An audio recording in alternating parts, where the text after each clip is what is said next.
제가 어렸을 적에 저희 어머니는 여러 가지 이야기를 저한테 참 많이 해주셨습니다. 성경에 관한 이야기도 많이 해줬고 또 교회 생활에 관한 이야기들도 참 많이 들려주셨습니다. 예배당을 지을 때 온 교인들이 다 나와서 어린아이들까지 나와서 같이 일을 하고 또 벽돌을 나르고 하는 이런 이야기들, 또 이제 시집을 가야 할 그런 여자 청년들은 모아서 예의 범절도 목사님이 가르쳤다고 해요. 예배당 마루에서 뒤꿈치를 들고 살짝 살금살금 걸어가는 이런 것까지도 다 교육을 시켜서 시집을 보내고 했다고 합니다. 참 교회는 마음의 고향인 곳이고 삶에서 정말 뗄래야 뗄 수 없는 성도들에게 있어서는 정말 귀한 곳이 교회죠. 교회 장례를 치를 때 이야기도 해주었습니다. 장례를 치르면 상여가 나가고 이제 성도들이 다 흰 옷을 입고 뒤를 쭉 따라갑니다. 그 사진도 제게 있습니다. 그러면서 찬송을 부르는데요, 그 찬송 가운데 지금 우리 찬송 606장 찬송이죠. 옛날에는 그렇게 불렀습니다. 날빛보다 더 밝은 천국. 지금은 뭐 해보다 더 밝은 저 천국 이렇게 부릅니다마는 그 후렴은 똑같습니다. 며칠 후 며칠 후 요단강 건너가 만나리. 며칠 후 며칠 후 요단강 건너가 만나리. 이 찬송을 부르는데 계속 뭐가 며칠 후 며칠 후 하니까 이걸 교회에 다니지 않는 사람들이 잘 못 알아들은 겁니다. 저게 도대체 무슨 말인가? 그래서 묻더랍니다. 왜 교회 다니는 사람들은 장례식 할 때 멸치국 하느냐 이렇게 묻더래요. 그래서 그건 멸치국이 아니고 며칠 후 이런 말입니다. 이렇게 가르쳐줬다는 이야기를 제가 들었습니다.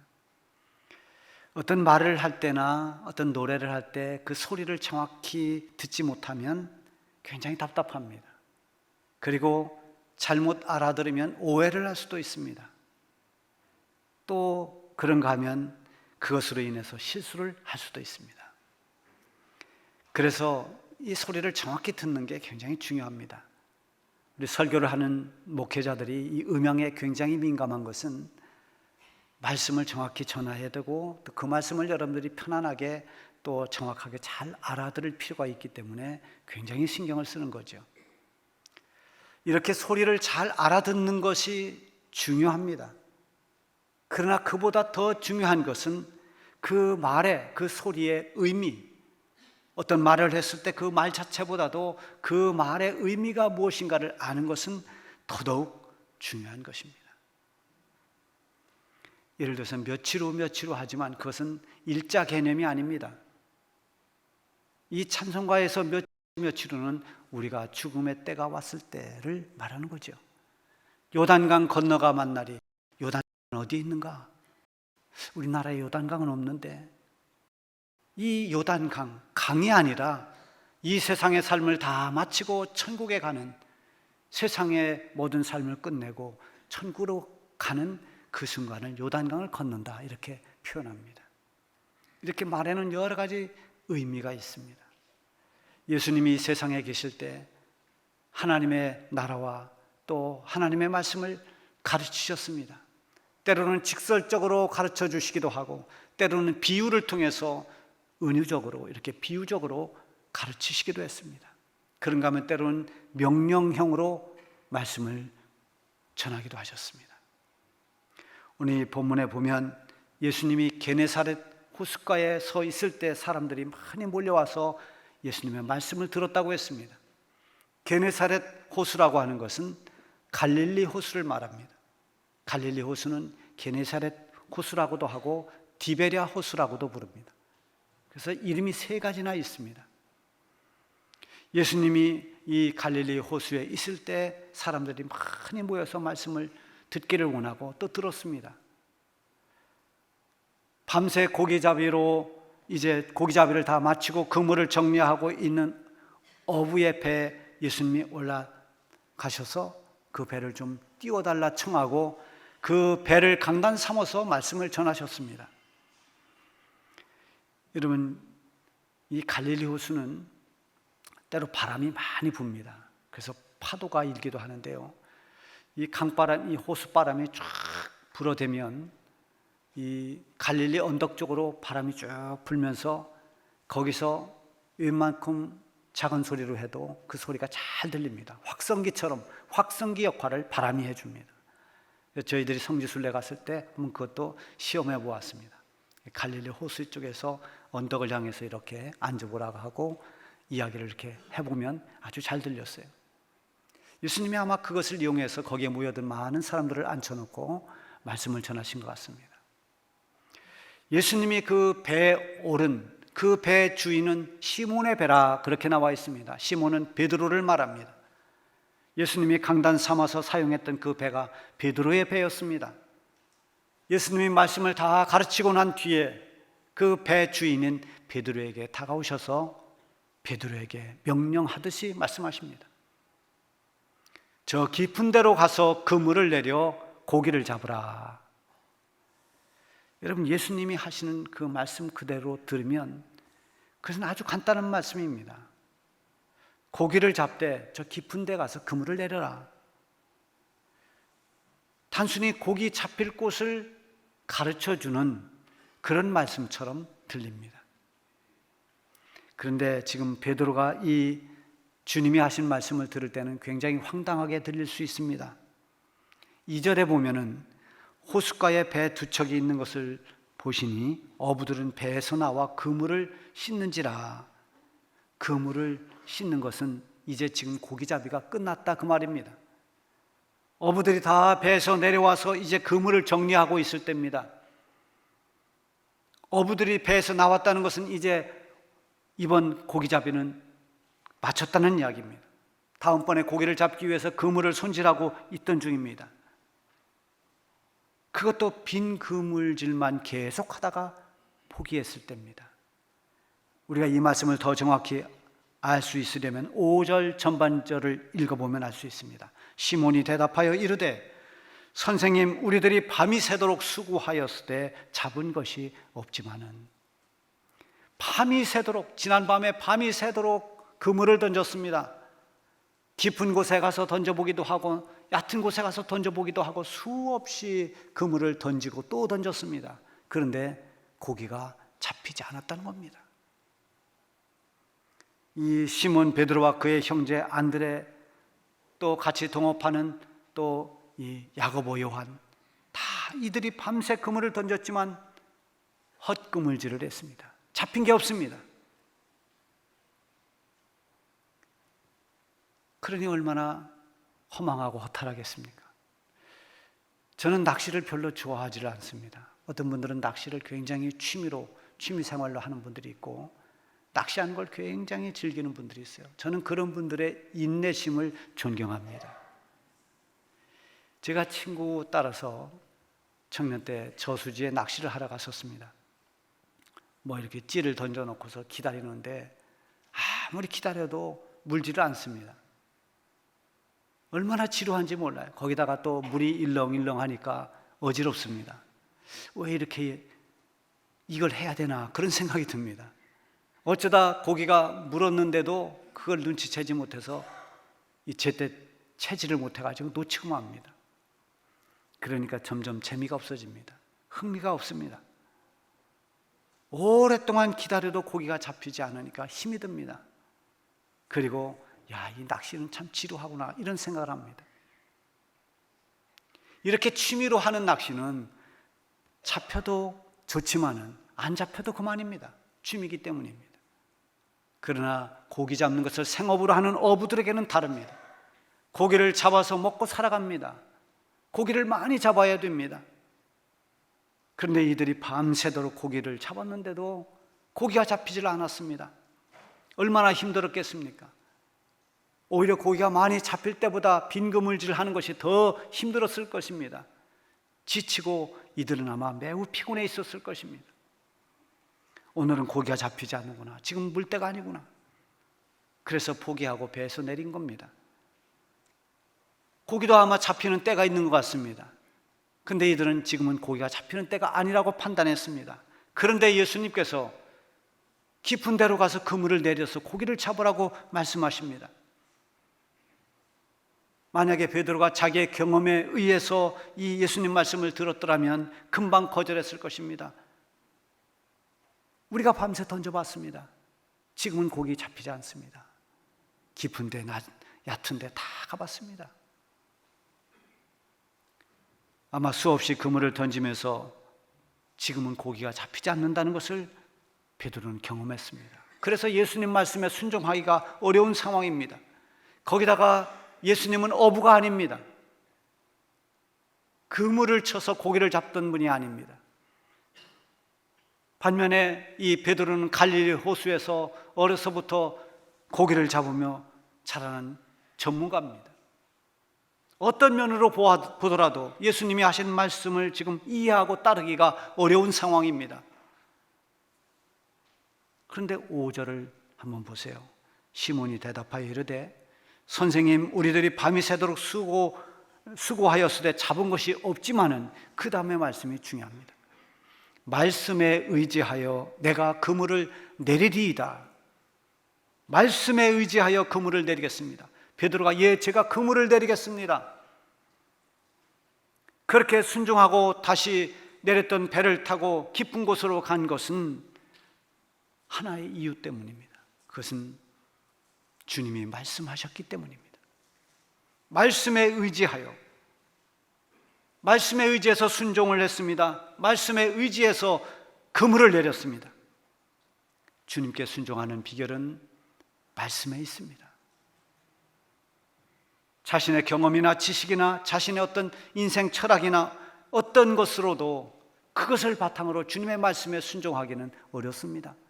때로는 자기가 가지고 있는 그런 경험과 상식과 지식들이 주님의 말씀을 순종하는 데 걸림돌이 되기도 합니다. 그런데 예수님께서 왜 베드로에게 깊은 데로 가서 그물을 내리라고 말씀하셨을까요? 밤새도록 고기를 잡지 못했으니 너무나 안타까워서 고기 잡을 수 있는 장소를 지금 알려주기 위해서일까요? 고기잡이를 포기하고 그물을 싣고 있는 지금 다시 배를 타고 깊은 곳으로 가서 그물을 내려서 고기를 잡으라고 하신 이 예수님의 말씀은 베드로의 믿음과 순종을 보기 위함인 것입니다. 내 경험과 상식으로는 맞지 않는다 하더라도 주님의 말씀을 과연 순종하는가? 그걸 보시려는 것입니다. 주님은 언제나 우리의 행위가 아닌 그 행위 속에 있는 우리의 중심을 살펴보시는 주님이십니다. 여러분, 성경에 나오는 바리새인이 큰 네거리에서 두 손을 들고 큰 소리로 기도합니다. 나는 저 죄인들과 같지 않음을 감사합니다. 나는 이렇게 율법을 지키고 이렇게 했다고 자기가 한 그런 여러 가지 의들을 자랑합니다. 사람들을 볼 때 대단한 사람처럼 그렇게 보였습니다. 그런데 주님은 그 겉모습을 보지 않고 그 바리새인의 속을 들여다보십니다. 주님이 보실 때 그 바리새인은 회칠한 무덤같이 겉만 화려하고 속은 교만과 부패로 썩고 있었습니다. 사람은 겉을 보지만 우리 주님은 언제나 중심을 보시는 분입니다. 여러분, 한 여인이 조용히 다가와서 헌금궤에 동전 2개를 넣었습니다. 아주 적은 돈입니다.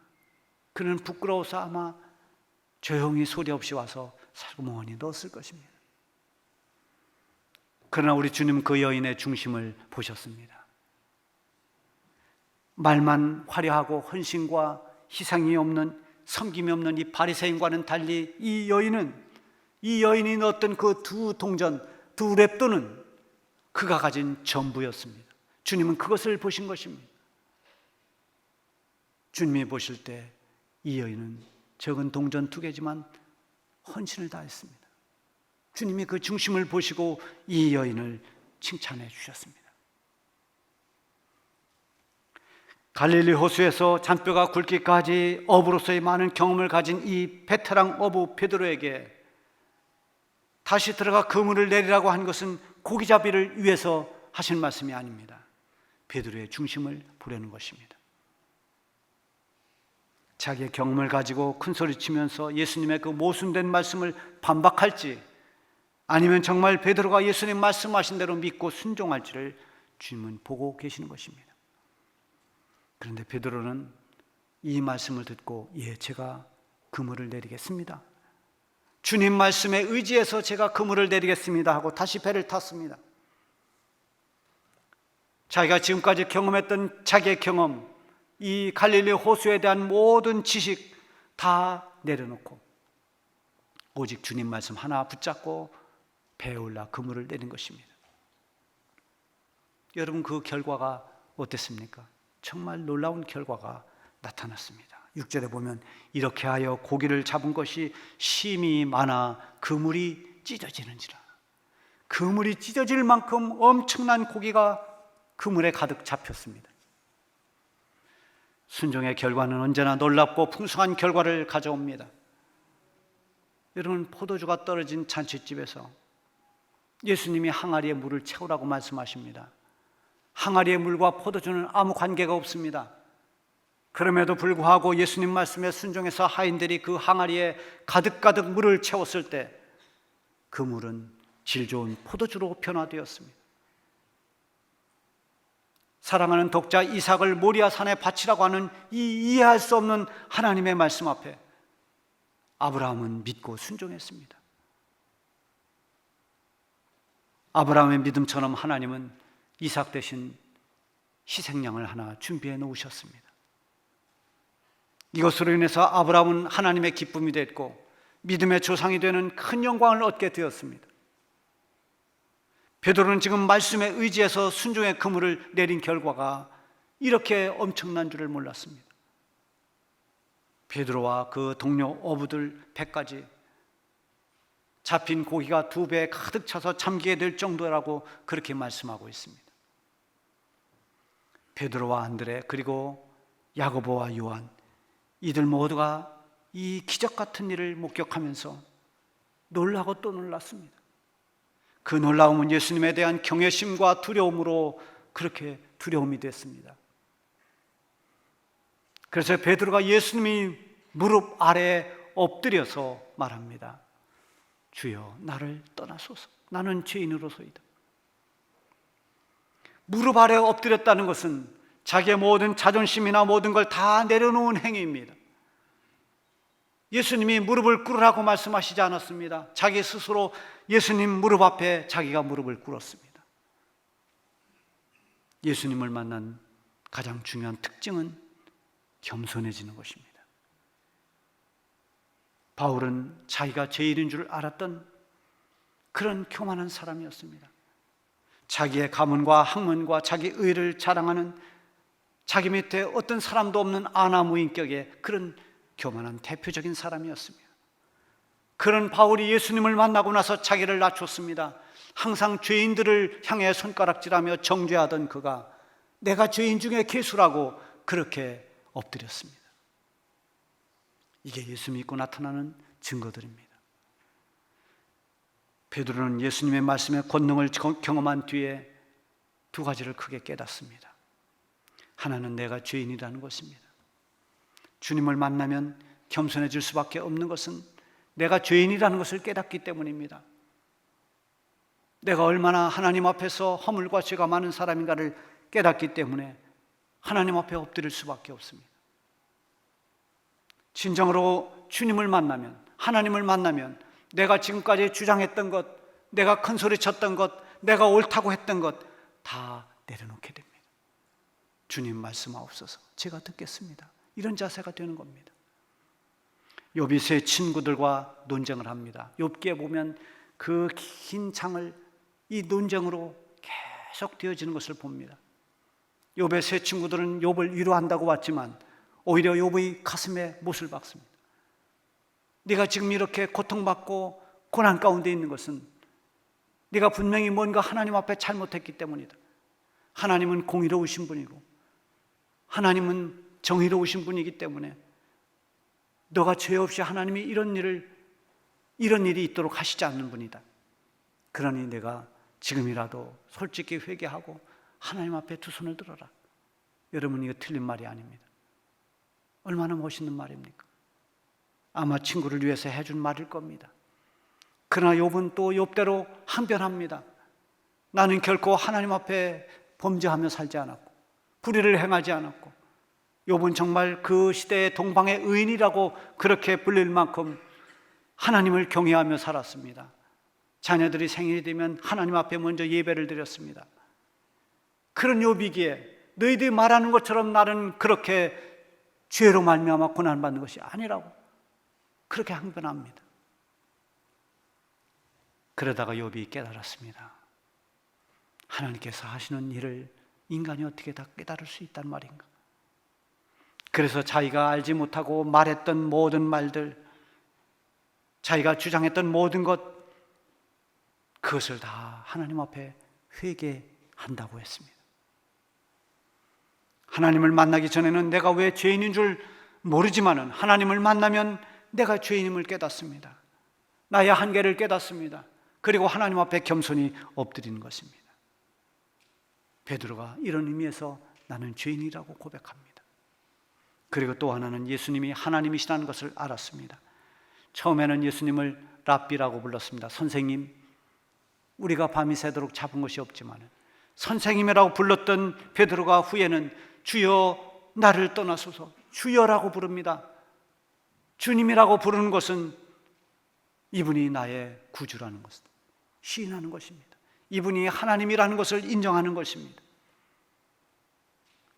주님 앞에 두려움으로 엎드린 이 베드로에게 우리 주님께서 말씀하십니다.